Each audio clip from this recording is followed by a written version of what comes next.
Well, good morning, friends. This is Dennis Miracle, and today I'm going to be making a quilt block for a 10 by 12 hoop that had been requested for some time, and I just didn't feel like making anything as far as quilt blocks, new quilt blocks for a while, but this morning I woke up and said, I'm going to do it.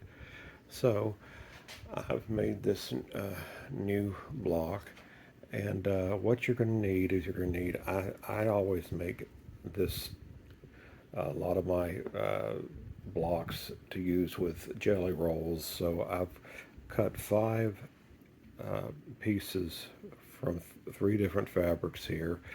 And they need to be at least 12 to 13 inches long. And of course, they're 2.5 inches wide. You're going to need a piece of well, I'm using fleece, this yellow fleece, and it's probably 13 by 11. And then you're going to need a back piece for your backing, and I'm using this patriotic print here, and the same way it needs to be big enough to cover for a 10 by 12 hoop, so 11 by 13 or so should suffice. And we're going to be sewing today on the Viking Designer Ruby 90, and I'm using the 360 by 260 hoop. If you have a Viking, hopefully you'll have this. If you have an Epic or a Ruby, a Designer Ruby 90, or perhaps a FUF Icon, and some of the other brand machines have hoops that are large enough for a 10 by 12 design. Anyhow, let's get started. And I just thought of one thing. I'm going to use white thread, and it's not going to be terribly easy to see, unfortunately, but I will try to make it easy and show you the lines. And the first thing that's going to be done, the first step, it's going to just stitch out the perimeter of the design. So let the machine do that, and I'll be right back. Okay, I have sewn out the first step, which you can barely see the white thread here. It has sewn out the entire perimeter of the block. So then the next thing that's going to happen is I'm going to place the whatever you're using as your batting. I'm going to place this batting over the covering the lines of the that were just stitched out in step one, and in step two, it's going to sew this piece of flannel down. So let me do that, and after I do that, I'll take this to the kitchen table and trim this down to the seams. So let me go ahead and do that. Okay, as you can see, this piece of flannel has been sewn down around all four sides, and so I'm going to, at this time, take it off the machine and go and trim the excess, all of this excess off. So let me do that and I'll be right back. Okay, you can see I've trimmed this piece of flannel or fleece, whatever it is. I've trimmed all the extra off the sides right up to the seam line, and now I'm going to run the next step, which is going to be a placement stitch for the first piece of fabric. So let me do that. Okay, hopefully you can see that it has stitched. It came down here right at the side and over just 2 inches or so, and right up through here. So that's where I need to take the first piece of fabric and put it face up. This is the only time you're going to put the fabric face up, is this first time. So let me grab that fabric and I'll show you in a moment. Okay, I have placed the fabric down, and I think I cut this just maybe a little bit over 12 inches, and it just barely covers the fleece. So let me do the next step and it'll sew this piece of fabric down.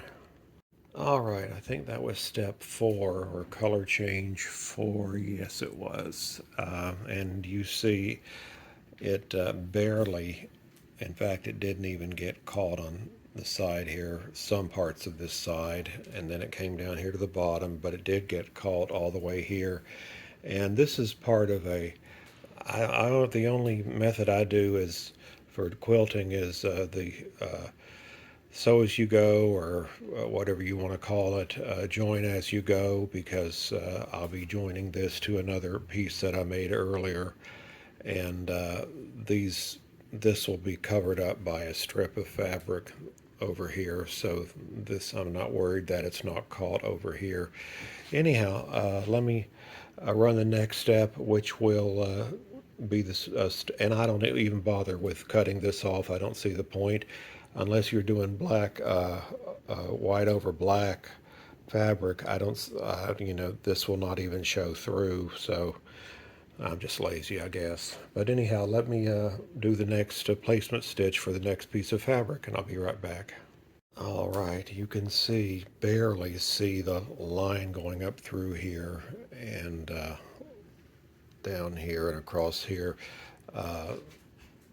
Since I'm using the white thread, I'm going to take the next piece of fabric and I'm going to put it face down. And let me see, is that face down? Well, which is face down? Okay, this is face down, I believe. Okay, I'm going to put it face down and I'm just going to go to the left of the stitch of the placement stitch. So I'm going to put this right just over that line, and it's going to, let me pull it up a little bit, it's going to sew a tack down stitch, just come right down through here and sew this piece of fabric down. So let me do that. All right, as you can see here, it did sew the fabric down along this line. Now I'm going to take the fabric and fold it over. Yeah, I think I got the right side. This looks darker. And just smooth it out, making sure you're covering this line right here, which I am barely covering. Like I say, my strips are 2.5 inches, and I put these 5 strips to be, when I digitized them, they're 2-inch. I allow for each of the 5. Actually, the center stitch is 1.75 inches, but the other 2 are also 2 inches wide to make everything work out right. So anyhow, let me press the button, and now it will sew down this piece of fabric completely. Okay, you can see now where I pulled it too tight here, and it just didn't stitch on the piece of fabric, but the piece of fabric is held down by that prior stitch down under here, so I'm not worried at all about that. And plus I'll be doing quilting over it. And anyhow, it picked up right down here, and it's all the way to the bottom and up this side and across the top. And so now the next step will be, it will do the placement stitch for the third piece of fabric. And as I said again, I do these strip pieces for people so they can use up some of their old jelly rolls. Maybe they have a lot of leftover pieces. I do them where they're no more than 2 inches wide, the placement, because the jelly rolls are 2.5 inches wide, I believe, or at least all of mine that I've ever had are 2.5 inches wide. So you just got to be careful and get everything, make sure you're getting everything where it'll be covered by the stitch by the machine as it sews. So anyhow, let me run the next step. Actually, the next step will be the placement stitches for the third piece. So I'll be right back. Okay, you can see again that the placement stitch all through here where I'm pointing out, and I'm going to take my next piece of fabric and do the same. Just place it right sides down. Okay, right sides down, just to the left of this line here, about 1/4 of an inch or so, and make sure here, yeah, see,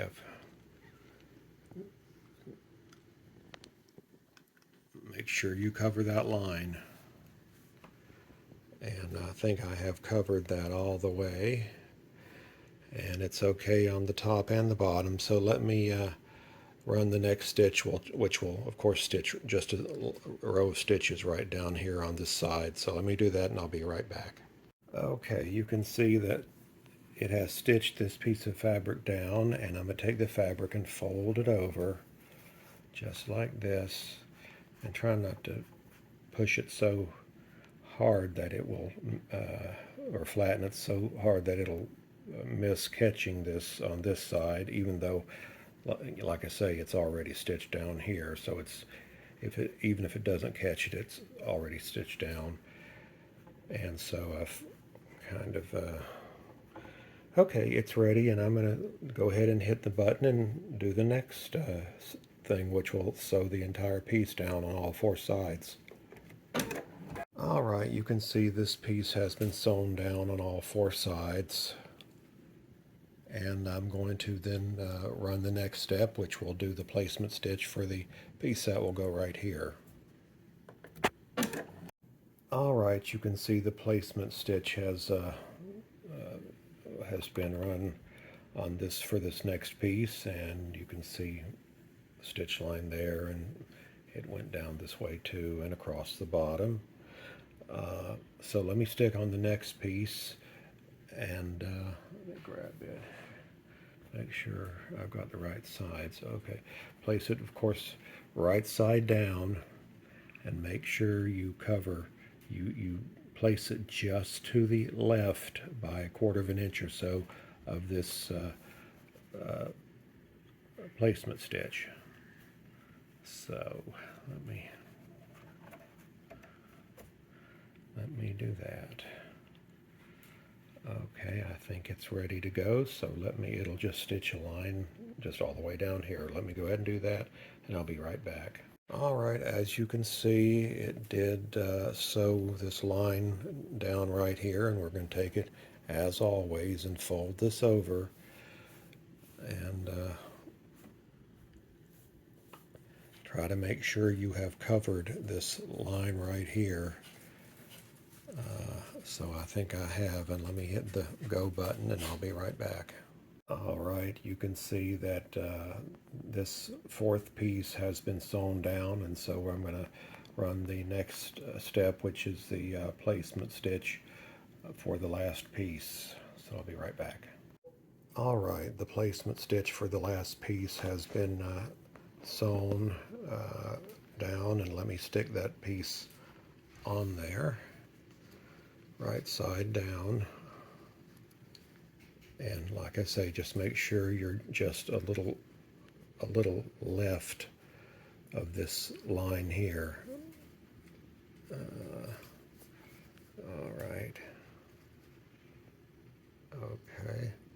That looks good. And let me run the next step, which of course will just put a line of stitching right here where my finger is. All right, you can see that it has been stitched down right through here, and I'm going to fold it over, and oh boy, this is going to be close again.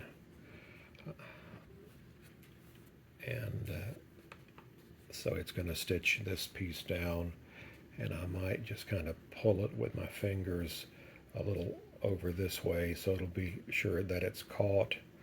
Oh my God, my hands look old. Okay, let me do that, and I'll be right back. All right, now you can see that the block has all the pieces sewn down, and what's going to happen next is it's going to be just another stitch around where it goes around all sides, just to make everything stitched once again down like this, on all four sides. So let me do that and I'll be right back. All right, the machine did run around, did a running stitch around all four corners, all four sides, excuse me. I'm going to take this off of the machine, and then I'm going to just cut all this excess right at the seam line all around. And there's not much, as you can see, because I cut these so short. So maybe 14 inches long would have been better.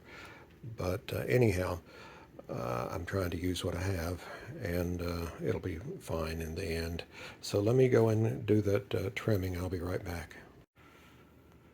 Okay, you can see that I have trimmed it all around all four sides. There was not much to trim, as you saw, because I cut these so short, but I trimmed these two pieces here, had some overhang. Anyhow, the next thing we do is take it, back. I didn't put it back on the machine, but take it over to your cutting table or wherever your surface is that you use.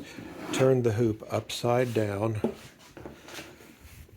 like this, and now you're going to use that piece of fabric you cut, which was probably 13 by 11 or so, and place it like this, face up, where the good side, the right side, is facing you, and then take and tape it down along the bottom and along the top, and I'll be right back. Okay, you can see that I have taped it at the bottom and the top, and I'm going to stick it in the machine, and it's going to do the it's going to go around one more time like it did the last time, the last step, and it'll sew this piece down, and then we'll be ready to choose. You have 4 selections of quilting to choose from. I'm just going to do basic stippling, but there are 3 other fills that you could use. So anyhow, let me stick this in the machine, let it sew around. Be right back. All right, now the back piece has been sewn on, and I can see through the mesh here that it didn't move, that it stayed, and also at the top there. So I'm not, usually I say take it off and the machine and make sure it's sewn down, but I can tell that it's, should be fine. And then let's see, the next step, you will have a choice of this pattern, that pattern, that pattern, and then just stippling, and that's what I'm going to do. So let me it's still on the machine, and I'll just hit the go button and we'll get this completed. Be right back. All right, you can see that the quilting has been accomplished, and so now I'm going to take this out of the hoop, and I'm going to cut it maybe a 1/4 of an inch away from the edge on each side. And with the quilt as you go method that I use, some of this didn't get caught, on the ends here, maybe like right here, but all of these will have a piece of sashing which will go across the top and across the sides. It will cover, or binding, depending if this is the end row piece. So it'll all be covered. All 4 sides will be covered with sashing. So all those imperfections, if you have any, which I always do, they'll be covered up. This won't be seen. So anyhow, that looks to be it, and I thank you for watching, and I hope you're having a great Sunday, and I always appreciate everybody who tunes in. And so I hope this has been helpful for you, and I'm planning on making, I have about 10 designs that are 8 by 8 that are just like this, made the same way, that I've already made. But these bigger ones, the 10 by 12, and actually it's 9.75 by 11.75 to fit in a 10 by 12 hoop. So I'm going to be putting on these bigger ones, I'm going to be putting different fills. So you'll have 3 fills and stippling on each pattern. So anyhow, I'm gonna try to put out 3 or 4 of these. So you'll have a bunch of different fills to use. So anyhow, once again, thank you so much for watching. I really appreciate it. Have a good day. Bye-bye.